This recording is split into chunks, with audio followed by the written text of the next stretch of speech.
hazina utu, kanda ya Ziwa tunasonga mbele. Daktari Samia, injinia wetu wa miundombinu, ulipoangalia kwenye eneo la bandari, ukalitazama pia eneo jingine la utalii. 2021 uliona namna ambavyo utalii ulikumbwa na changamoto kubwa ya COVID na kupelekea hoteli nyingi kukosa wateja na vijana wakakosa ajira, na watu wote waliokuwa wananufaika na sekta ya utalii wakiwepo na wakulima na wafugaji walikosa masoko. Leo ninayo heshima kubwa kuja mbele yako na mbele ya Watanzania kwa kazi nzuri uliyoifanya na uliyotua, kwa kazi nzuri uliyofanya ya kuipitia sheria namba 65 na kuangalia sera ya mwaka 1999 ya utalii. Umefanya mapinduzi makubwa. Mwaka 2021 watalii walikuwa na vyumba ambavyo havipungui wala havizidi 5475, lakini kazi uliyoifanya ilipelekea ongezeko kubwa la vyumba vya utalii kufikia idadi ya vyumba 14786, jambo linaloonyesha ukuaji mkubwa wa uchumi wa taifa letu. Lakini kama vile haitoshi, watalii wa nje waliokuwa kuja Tanzania kabla ya kazi ulioifanya mwaka 2021 tulikuwa na watalii 788. Ulipoingia kazini ukawatua gaida wa kwanza, ukaamua kwenda duniani kutangaza utalii. Leo hii 2025 tunao watalii wa kigeni zaidi ya 2.1 wanaokuja katika nchi yetu. Lakini kwa kazi hiyo ukahamasisha Watanzania, ukawatia moyo, wakaona vivutio vyao. Kutoka watalii wa ndani 900,000 wakaongezeka mpaka watalii wa ndani 1,300,200. Takribani watu waliokuja na walioko ndani zaidi ya 5,200,000. Umevunja malengo ya ilani ya Chama cha Mapinduzi 2025 uliokutaka tuwe na watalii 5,000,000. Mwaka jana 2024 mwezi wa 12 umeshagonga watalii 5,200,000. Na hivi ninavyoongea, Daktari Samia, 9.2% ya ongezeko la watalii wanaongezeka ndani ya nchi yetu. Mheshimiwa mgombea wetu, ukiwaambia watu idadi ya wageni wanaweza kahesabu wageni, lakini hakuna mgeni anayetoka Ulaya anakuja na mchele.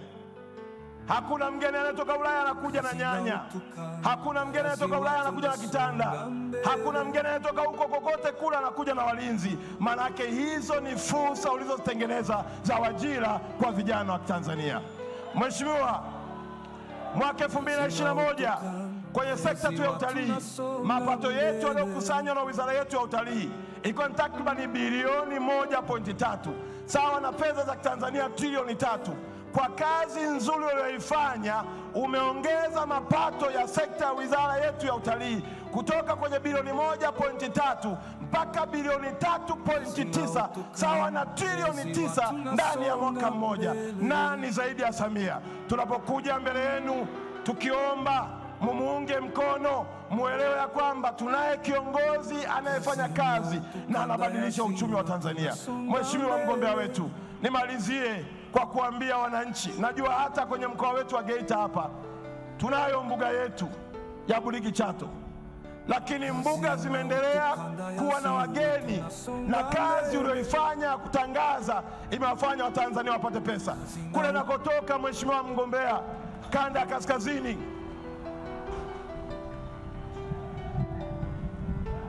msiogope, Mungu yuko mahala hapa.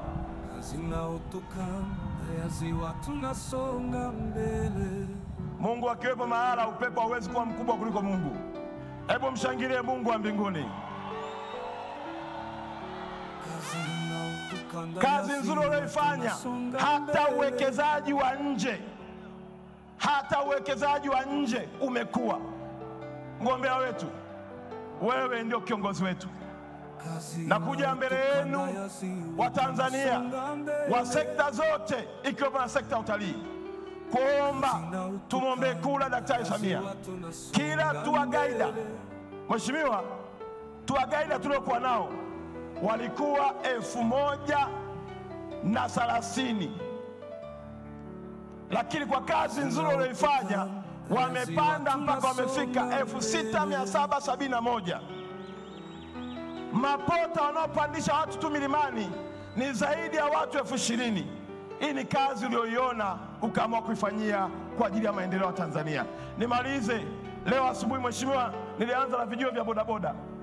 Nimeenda pia kwenye masoko.